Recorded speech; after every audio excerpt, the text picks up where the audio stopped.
Every day begins with a battle in my mind. My spirit wages war against my flesh for contentment. Contentment? I hear it's a real rare jewel. No wonder the thief would try to break in and steal it. He's full of resentment, he's full of lies, he can't, and he never will defeat the king, so he tries. He tries to poison the created. His minions shout of my sin and failure, using a voice like my own as their disguise. But you're right. I really shouldn't over-spiritualize.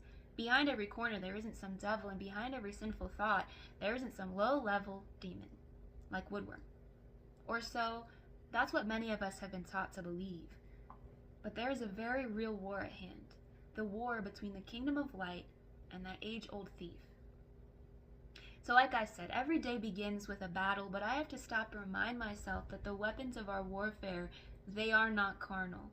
And yet some Christians, yeah, I said Christians, they live like if they can't see, smell, touch, or feel, then it must not be real.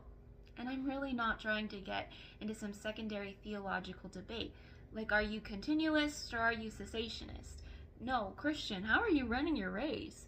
I put on the helmet of salvation and meditate on all that Jesus did at the cross, so that when discontentment tries to creep in, I can say, I count everything as a loss. For the surpassing worth of knowing and being known by Jesus is all that I need.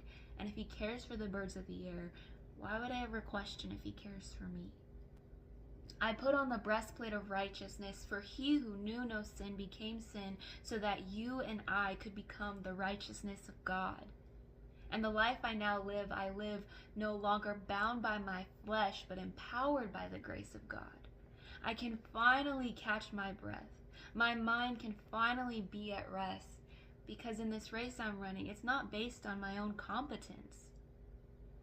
Dwelling within me is the very same spirit that rose Jesus from the grave.